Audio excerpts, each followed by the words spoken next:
Cicely died. She was my wife's great aunt and last surviving relative. My wife, Emily's parents, died in a car accident when she was a freshman in college. It was then that she reached out and began communicating with Cicely. Cicely was old even then, and something of an eccentric. She lived alone on a 10-acre plot of unincorporated land, about 70 miles south of Pendleton.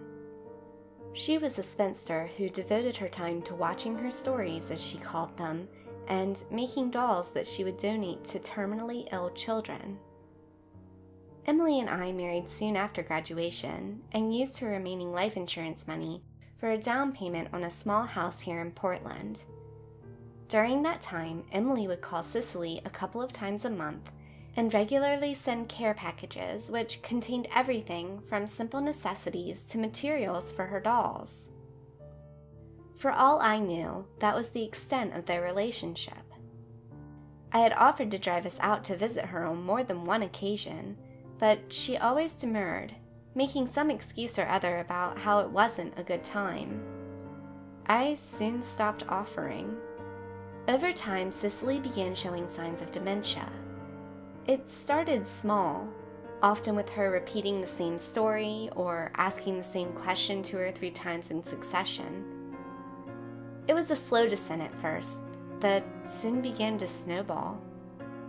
On more than one occasion, I'd catch Emily crying after talking to her. She's perfectly normal at first, then she starts talking about those damn dolls, she'd explain. Mr. Stringy's being feisty, or Mr. Stringy won't stop bothering Ralphie. Ralphie was Cicely's dog. He'd wandered onto her property one day and decided to stay. He filled his days hunting rabbits, or stealing Cicely's spools of thread only to vomit them up later, hence the name. Occasionally, my wife would call Cicely repeatedly without an answer. That's when things would get really tense around the house. Being unable to reach her, Emily would then call the local sheriff to do a welfare check.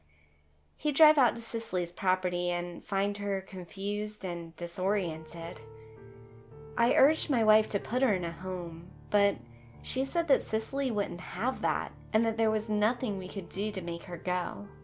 When Cicely failed to pick up the phone after 2 days of incessant calling, my stomach sank. The sheriff called us later that day to inform us that Aunt Cicely had passed away. He gave Emily his condolences. Emily spent the rest of the day on the phone making arrangements. As it turned out, Cicely had prepared for everything in advance, so there was little to do. She had requested and prepaid for a cremation, asking only that her ashes be spread on her land and naming my wife as her sole heir. We should go out there, I told her that night. I could tell she was hesitant, but I felt it was important. They can mail anything I need to sign, she said. Besides, she explicitly said that she didn't want a memorial, so there's no point. I spent the next day doing my best to convince her. I told her she'd regret not going. She was family and was nice enough to leave the land to us. She finally relented and we left the next morning. We didn't know where we would stay, so we packed our camping gear and food as a precaution. That afternoon, after a few wrong turns, we pulled off at the gas station to ask for directions. Inside the mini-mart, we found the sheriff, who had stopped in for a cup of coffee. He said he was glad someone came out for Cicely. It was a shame the way she lived alone like that. He gave us directions, pointing out the landmarks to look for, as most of the roads were unmarked. On our way out, he pulled me aside and gave me a pained look. You're not planning on seeing her, are you? He asked, doing his best to avoid making eye contact. I don't think so. At least my wife didn't say anything about it. I answered. Well, this isn't something I'd bring up in front of a lady, but she was there for a while before we found her. She was just so remote. He stammered. Look, He finally said, I don't want to upset you, but but something had gotten to her body before we did. Probably rodents. Well, she was chewed up pretty good. He leaned in close and whispered. They got her eyes. It's best you don't see her like that. I was speechless. I nodded to the sheriff and wandered to the car in a daze. It was only a short drive to Cicely's home, but we would never have found it by ourselves. The whole area was a confused grid of dirt roads. Pulling up, we found a dilapidated double-wide set among a field of debris. The place looked like the beginnings of a landfill. We exited the car, and after a brief survey of our surroundings, I knew why my Emily hadn't been keen to visit. "This was a mistake," she said. "Let's go home." I was thinking the same thing, but we had already arrived, and I still thought that the trip was the right thing to do. It's getting late. I told her. I don't think we should be driving on these roads at night. Why don't we spend the night and we'll leave in the morning? I could tell she wasn't happy, but she agreed. We decided to explore the trailer to see if there were any loose ends that needed to be tied up. I have to admit that I was hoping to find some long-forgotten valuables, but kept that part to myself. The door was unlocked, and upon opening it, we were hit with a stench that nearly knocked us to our feet. It was a potpourri of rotting food, garbage, and stale air. We stood at the doorway for a while, hoping it would air out, but it didn't. Once we braved our way in, the smell was obvious. The entire trailer was strewn with piles of garbage. Stacks of newspaper and magazines sat on top of old food containers, the detritus of a hoarder. The kitchen was full of dirty dishes, all with food in various forms of decay. Once I adjusted to the stench and filth, I noticed the dolls. They were everywhere. They were large soft dolls that she had sewn together from various types of fabric, complete with button eyes and hand-stitched smiles. It wasn't just the multitude, but the fact that the dolls had all been posed in various still lifes. 4 were seated at the kitchen table with rotted food set neatly before them. I found one perched casually on the sofa watching television, and even one in the bath donning a shower cap. Everywhere you turned, you were greeted by a blank stare and dumb smile. "We shouldn't have come," Emily said, clutching my arm. She was right. I wanted her to find comfort here, not the realization that her last relative had lived in squalor and neglect. We slowly made our way through each room. I was keeping an eye out for buried treasure, scanning the piles of refuse for anything that might be of value. Venturing into a narrow hallway that led to the bedrooms, we found something entirely different. Dolls lined the hallway, some missing limbs, all of them mutilated to some degree. In the guest bedroom, we found one with a pair of sewing shears sticking from its forehead, and yet another impaled with a fireplace poker. It was as if we had wandered onto the scene of a Harlequin mob hit gone awry. All those years of dismissing Cicely's erratic behavior as eccentric or a bit of dementia were betrayed by the face of mental illness. In the master bedroom, the sights were the same, with the exception that all the dolls in this room were missing their eyes. If you looked close, you could see loose threads dangling from imaginary sockets, the telltale signs of trauma. An overturned bookcase blocked most of the floor of the bedroom, forcing us to walk across the bed to make it to the other side. It was there that I spied a large trunk set against the wall. It looked to be antique and possibly the only thing of any value in the trailer. I tried to lift the lid, but it was locked. I thought about forcing it open, but decided against it for fear of looking insensitive in front of my grieving wife. We were walking back across the bed to leave the room when I noticed a large old-fashioned key on the nightstand. Not thinking, I picked it up and returned to the trunk. The key was a match, and an instant later I had the lid lifted open. I was expecting to find a stockpile of cash or at least a family keepsake, but found only a doll. It was soft, like the others, large, and about 40 inches tall. It had red yarn for hair and ebony buttons for eyes. But instead of a stitched smile, it had large red lips sewn in it that gave to a wry smirk. I lifted the doll and showed it to my wife, who was on the other side of the room. She flinched when she laid eyes on the doll. "That's Mr. Stringy," she said. He's the one she was always going on about? I asked. She nodded. Do you want to keep him? I asked, but she just shook her head.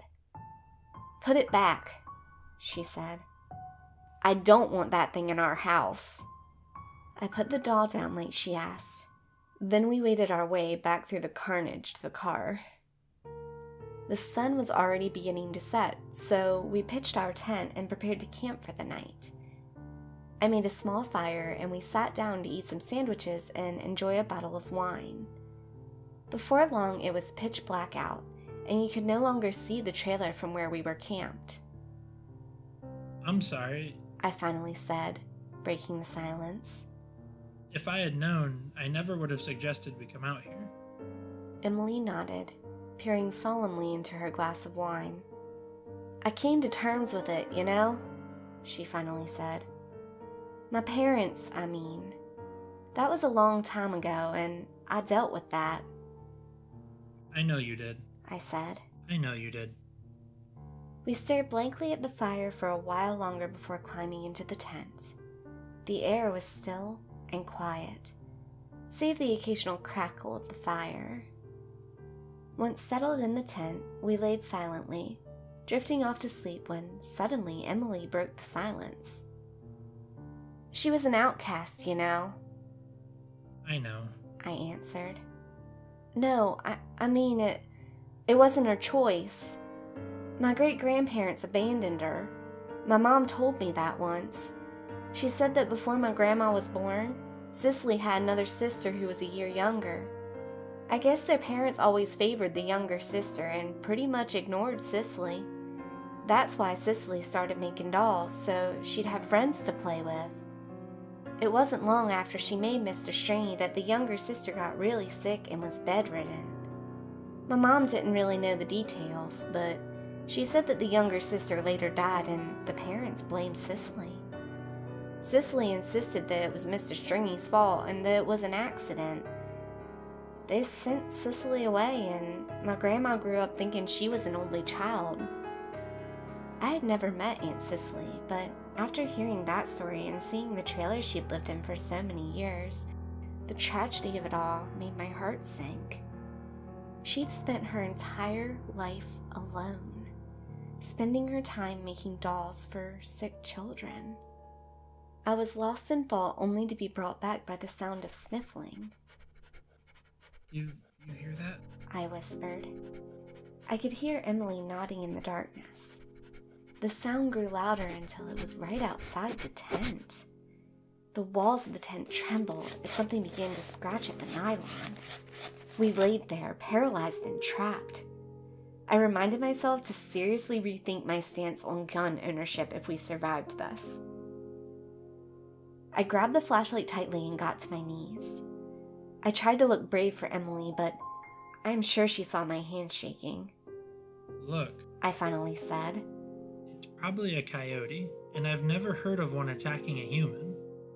If we just make some noise, I'm sure it'll run away. We counted to 3 and broke out yelling and hitting the sides of the tent. It went quiet for a moment. Then we heard the sound of something whimpering outside. It went on for a minute or two until it was too much to bear. I'm just gonna take a look, I said, arming myself with a plastic flashlight while I unzipped the door. I craned my neck out of the tent to see a dog, whimpering there in the darkness. It's just a dog, I said. It's Ralphie, Emily said, opening the tent flap wider. Stood before us was the most pathetic dog I'd ever seen. He was shivering in the cold, and the ribs poking through his matted coat suggested he hadn't eaten for days. He swayed his head from side to side, revealing that one of his eyes was caked shut with dried blood. I got up from the tent and tried to approach him, but he kept his distance, whimpering and swaying his head to watch with his good eye. I poured some water and put out some lunch meat, which he greedily devoured. We watched him eat, and I turned to see the tears streaming down Emily's cheeks. She patted Ralphie on the head and crawled back into the tent. I followed her, and a minute later Ralphie scratched at the door. We exchanged looks, and I relented, unzipping the flap to let him in. He looked us up and down a last time before curling up to sleep at our feet. "Thank you," Emily said. He smells worse than the trailer, I replied. I don't think either of us slept that night. Every time I would come close to dozing off, I'd get jolted awake by the sound of crashing.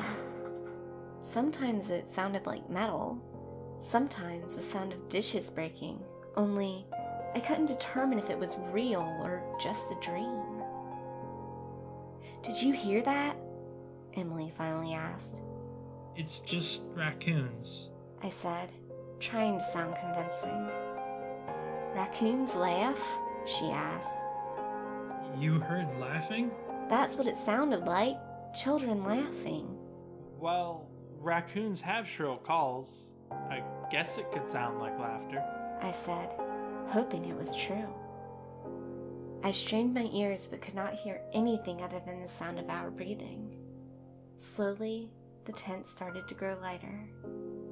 The sun's coming up. I said, pulling myself up. "Let's go, now," Emily replied. We sat up and got out from under our sleeping bags. Ralphie was still sound asleep. What are we gonna do with him? I asked. Emily answered that we could decide that later, but that we couldn't just leave him. I shook him and called his name. I kept shaking him, but he wouldn't budge. He was cold. I looked at my wife and saw tears welling in her eyes. We climbed over him and out of the tent, where we were surprised to see it was still night out.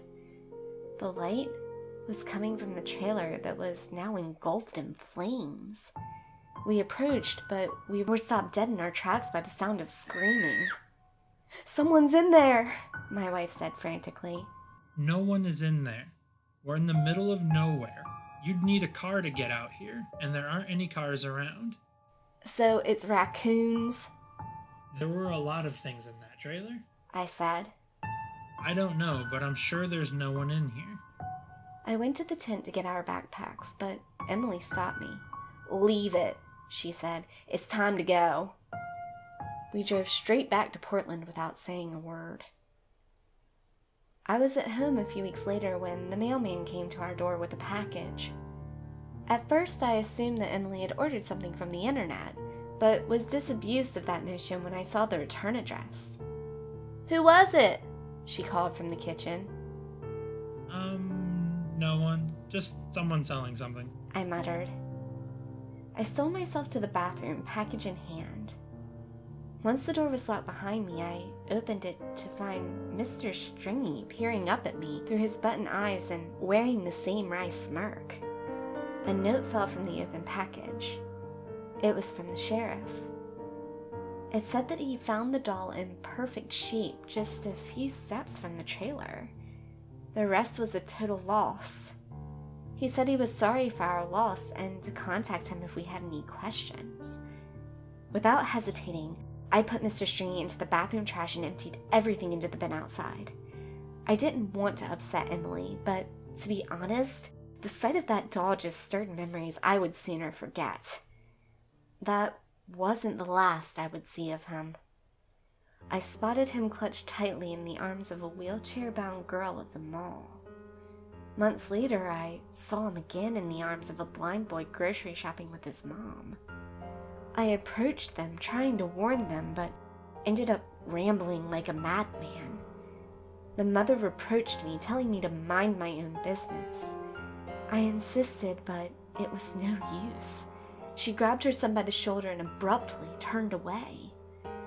I watched as the two marched away.